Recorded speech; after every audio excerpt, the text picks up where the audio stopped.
We're here. We are here. Another episode this week. I often say when we were like kind of conceptualizing the new direction of the podcast over the last 6 months, I wanted more stories represented. I feel like there's so many podcasts, and there's a lot of the same ones, and I just didn't want mine and ours to be the same. And I was like, I know so many strong people, strong women, strong men of color, all genders and sexual orientations, who have crazy ass stories. And I want people to hear those stories real time, because we hear them like peripherally, you know what I mean? Like on TV, hear like a segment, but let's have like a long form, let's hear the story. So today we have a good friend of mine and a real legend, Karin B. I just want to hold space for you to share your story, tell people what it was like and what people like us deal with, and what it's like for you now. Hey, thank you. Eric, first of all, I just want to say this is a big deal. It's a big deal that you have this space for us. It's a big deal that you have this place where our voices can be heard. And it's a big deal that other people across the world who are, maybe in the midst of addiction or just recently coming out of it, or maybe even in recovery, have something they can relate to on podcasts. So kudos for that. So as he talks about diversity, he brought you guys a white girl named Karin to tell her story today. White blonde girl named Karin. So that happened. So it's what it is. I didn't pick the name, but today it's a rough time in America to be named Karin. I'll tell you what. You're not one of those. They are what they are. I don't know. Everybody's welcome, but no, I probably am not. Probably am not aligned with that, but it is what it is, and I'll just be it. So what it was like for me, and what happened, and what it's like now, it's the biggest change that I can't even imagine, and I couldn't have even fathomed it. And I look at places where I was, and I go places, and I have these memories, and it's just like stepping back in time and looking through the eyes of a person that I don't even know anymore. And I don't regret the past. I don't wish to shut the door on it. I love it. I visit it. And I'm happy to share it with you. So, just gonna break right into it. I was born and raised in New Jersey, and my family had, everything that we needed, we wanted for nothing. We traveled Europe and in the United States, and had a big house, and everything worked in it, and it all, what I thought and what I observed on television was absolutely standard. Everybody had it like that. My dad was brilliant. He was actually at one point worked for NASA on the Apollo, and he's on their website as a noteworthy contributor to the Apollo lunar landing, and it's an absolute point of pride for me. So with my dad, in being first generation American, because he came here from Germany during World War II, there was this honor and this thing. And I learned very young that like my dad was this person that I respected. And that became very challenging for me because he was a very straight and narrow and very correct guy. Later in life, he said he doesn't deny being on the spectrum for Asperger's. So, we had this family dynamic. I have a sister and a mother, and my dad, who was just this really quiet and calm and brilliant provider and good, just inherently good and absolutely not religious and just good. And everything that I have learned to respect and admire, I got from him. And but growing up on the East Coast, we had, I was like boom, boom, boom. I was like, I'm gonna smoke weed and I'm gonna drink, and then I do remember one pivotal thing. The first time I smoked weed was somebody had acknowledged, and I was terrified. And we were driving. Somebody was driving, and it was like rainy and scary and no seatbelts and everything bad. And we were speeding and I was terrified. And the next day, the guy that was in the car with me said that I was really cool. And I just remember thinking, man, drugs are the ticket because I'm cool and I fit in. And like prior to that moment,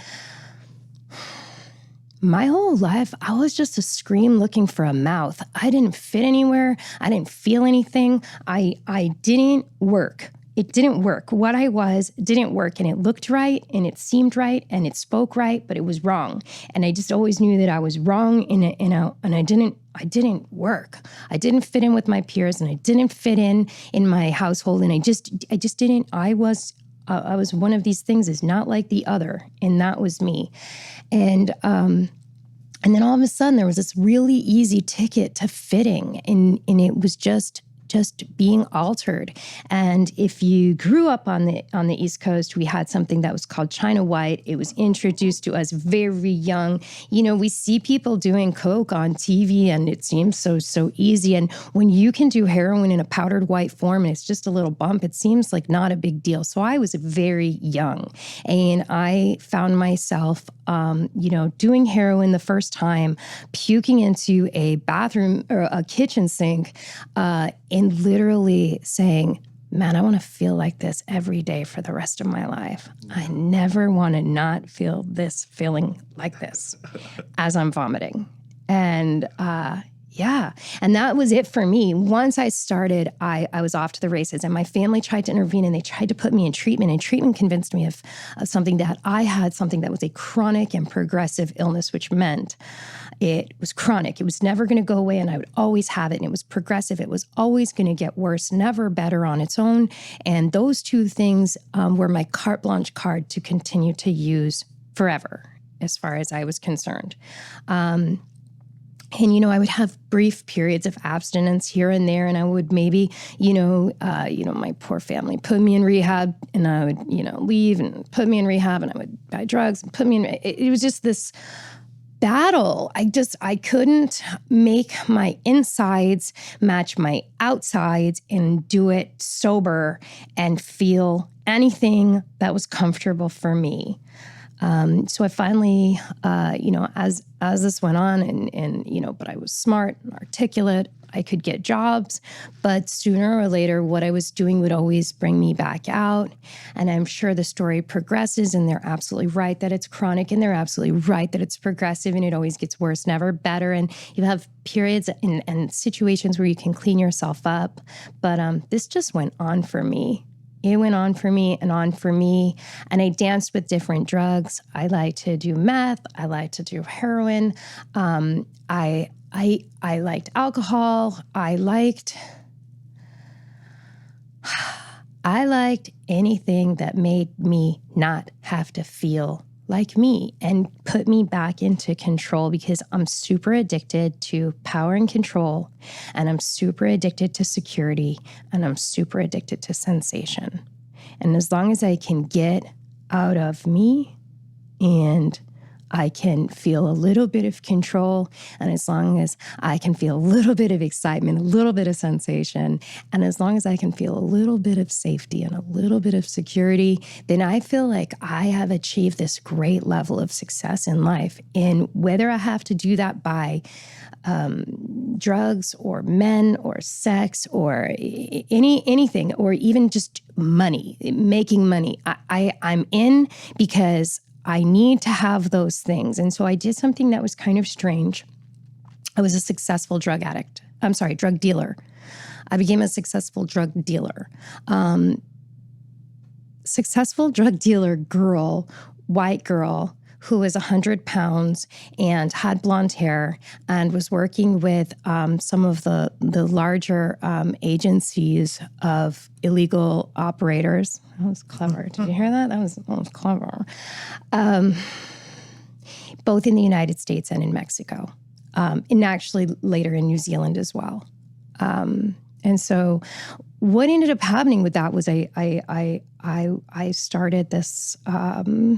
I was selling drugs. I was mostly selling primarily, or pretty much only, I was selling methamphetamine. And I would get it from one country, get it into this country, get it to another country, get it out throughout San Diego, and work with different people that were high up in crime. And that went on for me. And I had a very nice home, and I had a nice car, and I had cash and prizes, and I had a lot of money, and I traveled to Europe, and I got to like be this person that had some things, even though I was desperately sick.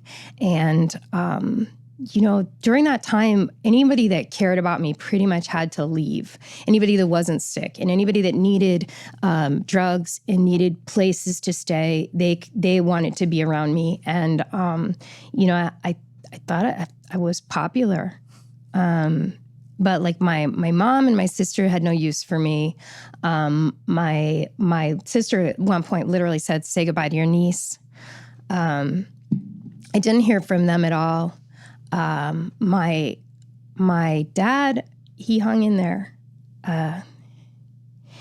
which is really sad. I mean, he hung in there for me, and he would just like had hope always, and he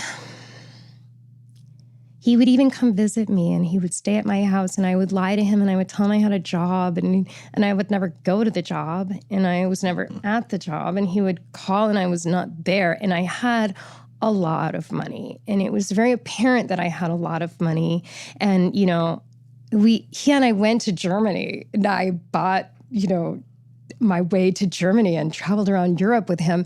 And I think I told him I was like an assistant to some wealthy lady, but like there's no way I was making the money. Like I had my home, I could see the Coronado all the way to SeaWorld. I could see fireworks in 2 different places out my bedroom windows.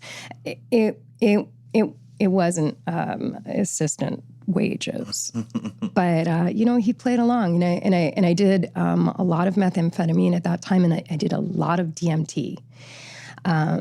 And DMT is really strange, man. It's really popular right now. It's really trendy, and it's really cool, and everybody's having these spiritual experiences. It's really scary. It's a really serious drug, and it really causes your brain to go apeshit. And so that's the picture. I mean, it was like had this home and had all these people there and had all these art supplies and had this life and was emaciated. It was under 100 pounds and had, different, very, very big people, frightening people coming and going all the time, and trying to maintain a weapon-free household, because I knew that would be an extra added gun charge should I ever get caught. And let me just tell you, I did this for a really, really long time and never got arrested. And I mean, for nothing, I never even had a speeding ticket. I just was one of those people that had a lot of confidence, would walk right by the police and smile and be like selling drugs, like right in front of them.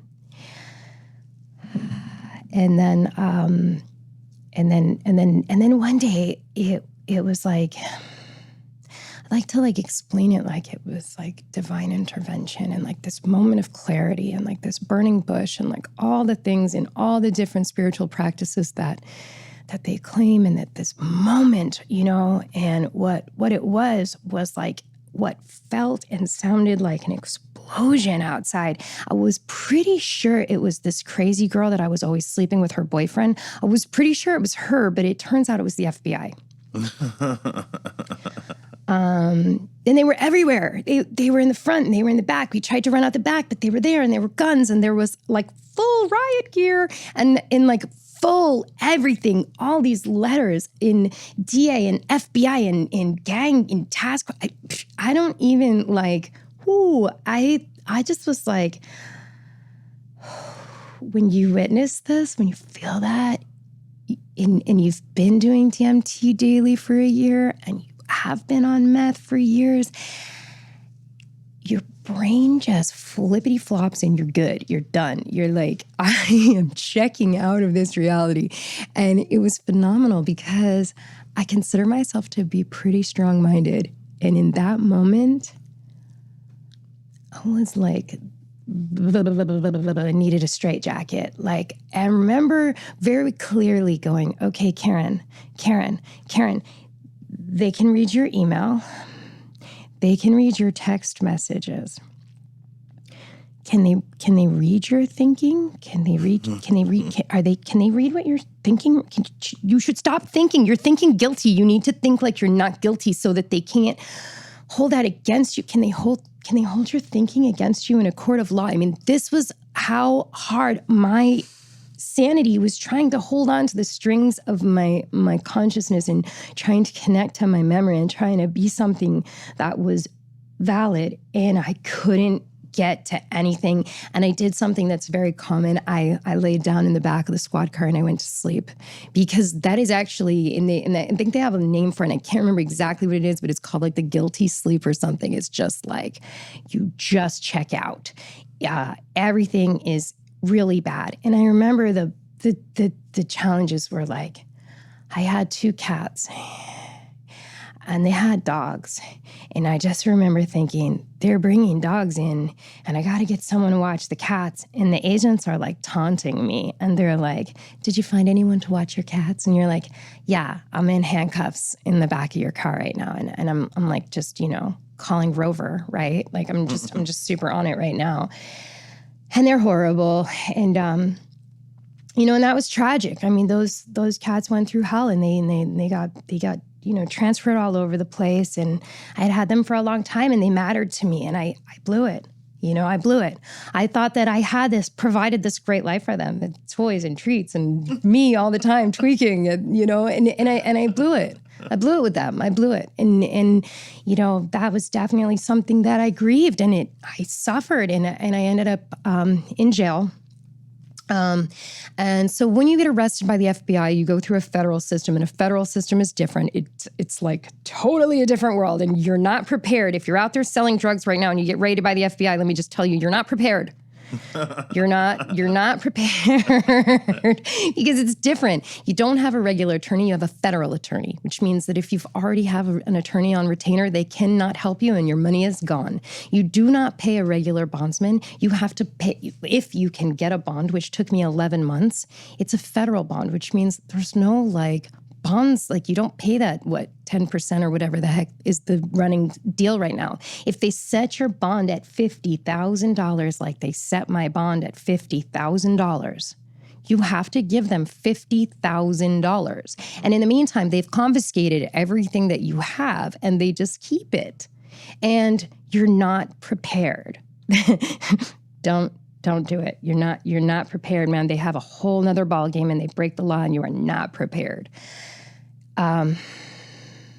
So I got locked into a for-profit jail, which is, something that should definitely be known about. These for-profit jails, these for-profit prisons, this for-profit thing is really creepy because a place that incarcerates people should not be allowed to lobby Congress for longer prison sentences for nonviolent offenders and for people who've crossed the border. That shouldn't be a thing. And that's why we have this dynamic where violent criminals are being let out and drug offenders are being kept in, and border crossers, God help them, are being kept in cages. And it's all gross and disgusting.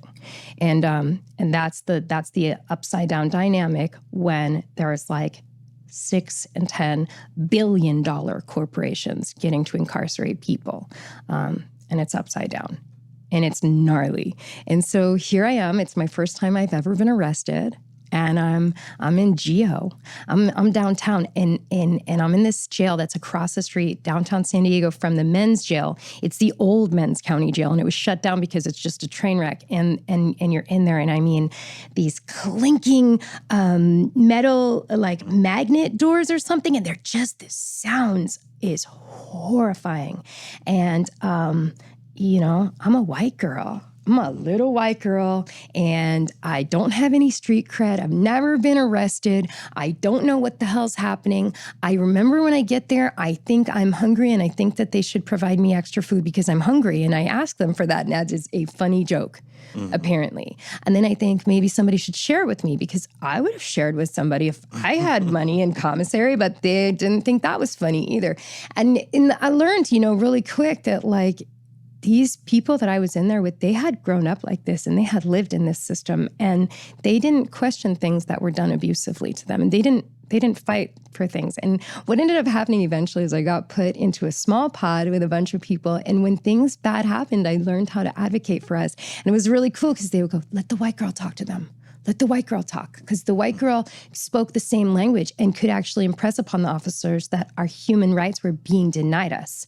And every once in a while, we had a little victory, and we got some health, things, some things that we needed. But those were good girls, and I wish them well. And it was very different coming from the privilege that I came from, and having the things that I had, even just people to send me books, or, it was very different to see these girls. They didn't have anything. And, I was in there with women who got 10 years for crossing the border with drugs that they would have been paid $200 if they had gotten across the border. And I mean, one friend that I made there in particular, she wasn't she didn't have the mental capacity to do that. I mean, I think while I was in with her, she tried to take GED many times. I don't know that she ever passed it. And I remember in a group I was in with her where she once asked me, how do you spell cat? How do you spell cat? Now, I don't understand how anybody who doesn't know how to spell cat can be held accountable for carrying $200 worth of drugs across the border to the tune of 10 years of incarceration. But my white ass got out in 68 months. I served 68 months in federal prison, which actually, so you get a year off if you complete a drug program, and you get, there's a halfway house that's also run by the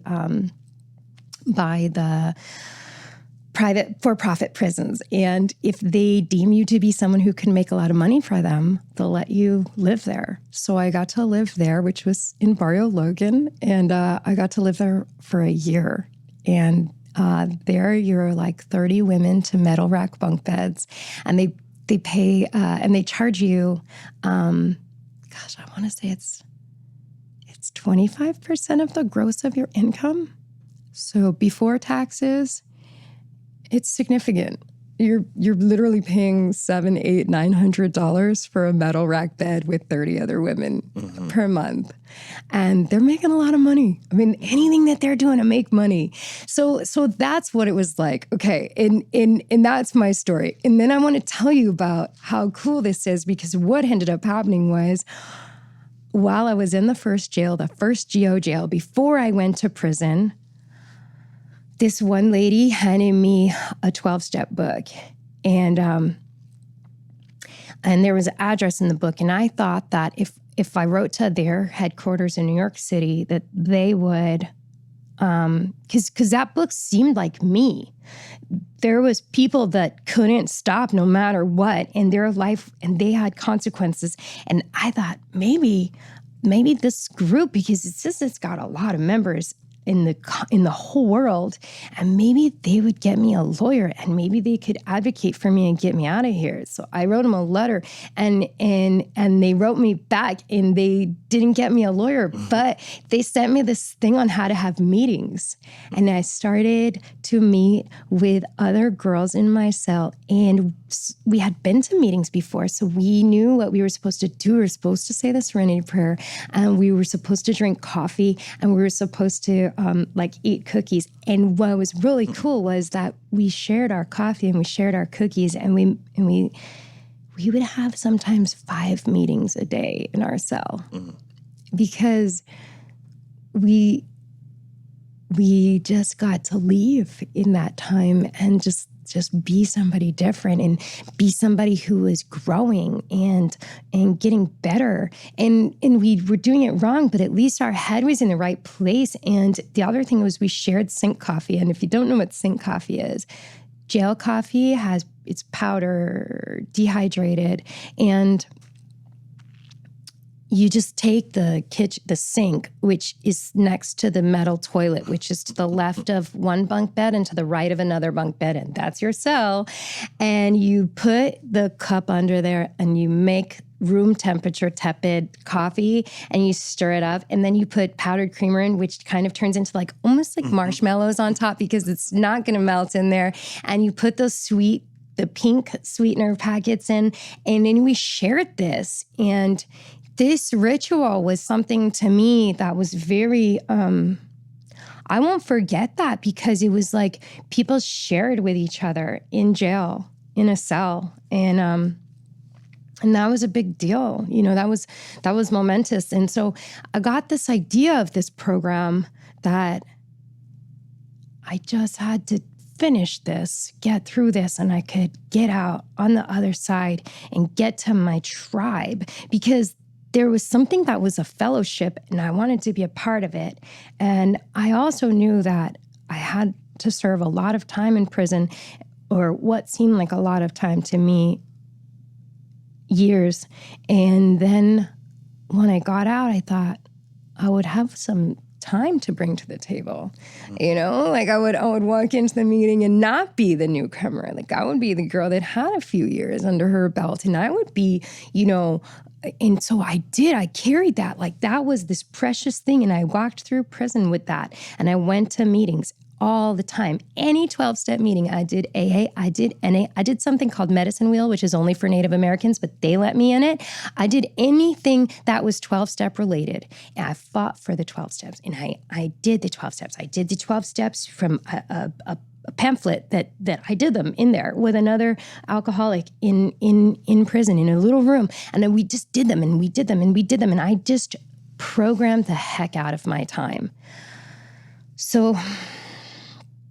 And my dad kept visiting, and my dad took care of me, and my dad looked out for me, and I got a job in the law library, and I helped participate, and women got out of prison, and I filled out their paperwork for them, and I participated, and I met my bestie, Danielle Metz, and I was there when, after 23 and a half years of 3 life sentences for a nonviolent drug charge, same like me, Danielle Metz got released by Barack Obama. I was there. And that was a life changer. And I got out, and I found my tribe, and I started going to meetings, and I just started building, and I got one job. I got a little job at a catering company, and they helped me.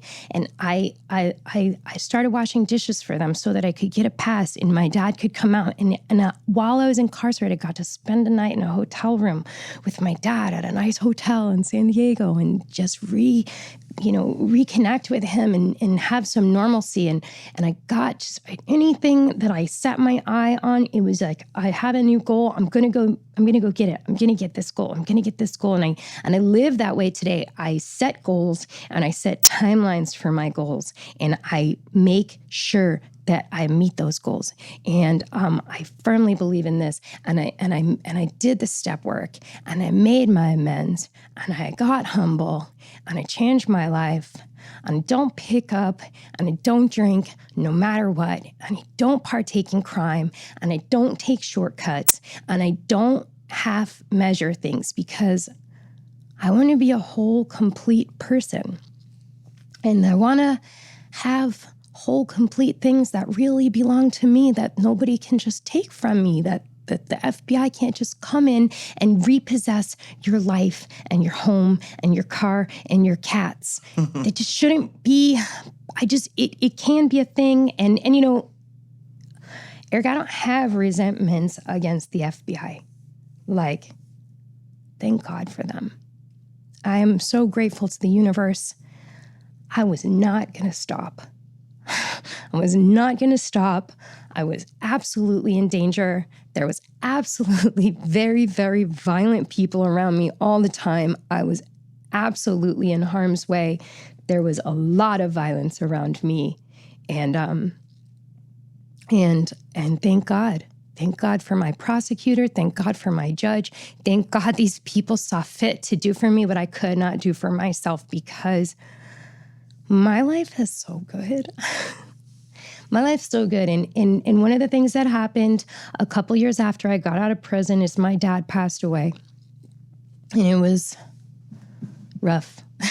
and the thing was, though, is that like I I had been back and forth every few months. After I got my catering job, I got a job for a company that gave me unlimited paid vacations. Wow. And I got to go to my dad. And it was like this. The owner of the company, when I got back from visiting my dad, would go, when are you going to go visit your dad again? It was like they really cared and really encouraged. And my manager, everybody, they really cared. And like, if I achieved great things for their company, they're like, we just bought you a first class ticket to go see your dad. In 3 weeks, I would be gone, and they would pay me and pay me well and just really respect my work-life balance. And I learned a lot working there. I learned that I was a valuable employee, and they didn't ever treat me like an effing inmate. They treated me like a respected individual. And now I know that I bring a lot to the table as an employee, a lot. And I have a great amount of confidence. And I just have skills that other people don't. Drug dealers, get sober and go join the workforce. There's a lot of great jobs out there for us. We know how to do a lot of things. We have a lot of skills, and they like us, and it's great. And you will be respected, and you can feel confident again. And my dad passed away, and the first thing that I did was went to an Alano Club. An Alano Club is a place that harbors people that are working with the 12 steps. And I went to one, and they took care of me. And I just sat in meetings for that week. And it was funny because the last time I had visited my dad, I said, hey, I think, I wasted a lot of time, and I'm having a hard time dating guys because I'm really just looking for a kid. And I don't want to trap someone, and I don't want to confuse this situation. And nobody is good enough when you're looking at them on the first date, like, hey, would you be a good dad? And how do you do that? How do you do that when you've missed, 6, 10, 12 years of your life, or more doing drugs and being incarcerated? How do you get out and go, yeah, I can make a life out of this? You're it. It's horrible, and it's an entrapment. And I said, Dad, I'm starting to feel this feeling like when I see women with babies on TV, I feel really jealous, and I feel really desperate. And I said, I think I might just do that myself. And he said, you can do it. You can do it. And so when I came back to San Diego after that trip, I started looking, how do you do it? And I found out about fertility, and I found out about these clinics, these places that are lovely. And I made an appointment, in just to see if I could even get pregnant. I just made the appointment for a Tuesday, and I talked to my dad the Thursday before that, and I said, hey, I'm going to do it. And he goes, oh my gosh, you're really doing this? And I was like, yeah, I'm going to do it. And I go, Dad, do you think this is a bad idea? And he said, oh, my daughter, it is certainly not your worst. And then he died that day. Oh, wow. And that was it. That was literally like the last conversation we had. He said, do it. This is not the worst idea you've ever had. So, funny. And I wasn't going to go. And my friend Catherine, she's like, oh, you're going. And I'm like, I can't even walk right now. And she's like, but you're going. You don't have to shower. You just have to go, and you have to give them your blood, and they're going to tell you if you can do this. And it's like this process, Karin, these women who try to get pregnant through fertility centers, it takes years. Just go, just zombie through it. And I did. I just went. I just took each next step. And I literally didn't leave the hospital that day until I did every single thing I could possibly do at the hospital that day. And I did the blood work, and I met with this lady, with this person. I was a walk-in at this fancy La Jolla Fertility Center. And they're like, we don't take walk-ins. But guess what? That day they were training somebody, and the lady's like, wait. If this girl does your appointment, we could take you right now. And I'm like, yes. So everything just aligned for me, and I was a walk-in. And I'm here to have a baby. And I was pregnant in about a month. Wow. And my daughter is 7 months old, and she's Kai, and she's so cute. And, even coming here, this is probably the longest I've been away from her. And we've had this wonderful mother-daughter quarantine bonding, and it's so good. And I couldn't have, I don't even know how this is part of me.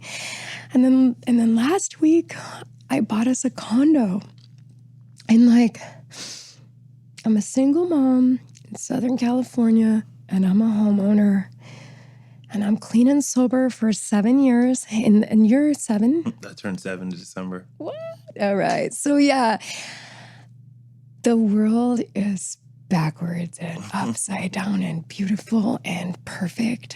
And, they say like the 12 steps, this program that I'm in, that we're both members of, they say that it didn't open up the gates of heaven and let me in, but it certainly opened up the gates of hell and let me out. And that's so true. And by the way, if I've said anything that sounds smart program related, it's because I've heard it and I'm just redigesting it for you, because that's how we all do it. We're not brilliant. Well, we might be, but we definitely are reprocessing. You told my secret. Yeah. Oh, yeah. Oh, yeah. I listened to your podcast. By the way, he's copying. But maybe it did open up the gates of heaven and let me in. Maybe I really have a life that's beyond my wildest dreams. And I don't know. I certainly don't deserve this. I did not have this life coming to me. I didn't have these magical moments coming to me. I didn't have this relationship with my mom today, and my daughter didn't have this relationship with her Nana, and my dad didn't get to die in peace knowing that I was safe and okay. And I didn't have a relationship where I don't have to say goodbye to my niece and I get to be around my niece. And I didn't have a life where I'm a good mom. I'm a mama bear. I'm a good mom. And I didn't have a life where when it's my birthday, people call me and bring me cards and care. And I didn't have, I had people who could move me when we were running from the cops before, but I didn't have people that would do it for free and not require that I needed to keep them high the whole time and not steal from me. And I had that last week. I had just tons of my friends showed up to just do one load. And I had, my friend call me every day, hey, what's on my honey-do list today? Which is so funny, but I have friends. And I have people, tonight is family dinner. And I have, friends that are coming to make sure that we're safe and happy. And I have, families, that catering family that own the French Gourmet, this wonderful restaurant. They adopted me. They love me and I love them. And yesterday, Grammy and I, of their family, were out at Goodwill finding frames for my home. And the mama, Lisa, has just adopted me and carried me through a lot of darkness. And I did not have any of this coming to me, Eric. I didn't have it coming to me that you wanted to interview me on a podcast unless you wanted to know about America's Worst Criminals or something. And I don't have a beautiful Kairos daughter that thinks I'm really important. And I have 2 cats. And then you got your cats back. Well, they're different cats, but I made my amends, Yeah. It's an amends. It's when we change our behavior and we earn them. I didn't have this coming to me from what I was building, but I fought skin and tooth and I've earned it all back and I have it now. And that's my story. Well, I'm going to let it end because that was so good. But I'll tell you, the most human I feel throughout the day is when I hear stories like that. The rest of a lot of time in life, I'm just like, well, I'm not supposed to be here. But when I hear stories like yours, I'm like, this is my person. These are my people. Thank you for that, Phil. That was there was a bubble around the room just now. So thank you for that. And we're just gonna wrap it up there. We're just gonna leave it there. So thank you so much, Karin. Thank you. Namaste. Cool. Vultures circling above, they all in a piece, but they don't even know my name. Won't get even to swipe for the train. Cloudy, ride to the airport, gotta get right for the plane. Custom, smell like kush. Wifey hand in a tish. Yes, and I got no shame. Some line to shine. With a broke if you got no game. Waking up next to the scats. Can't go home to a dame. Nah, tell them sell to the same. Really though, who can they blame? I don't blame them either. They just wanna play the game and they're eager still. I don't wanna know you. I'm busy. You don't even know thyself.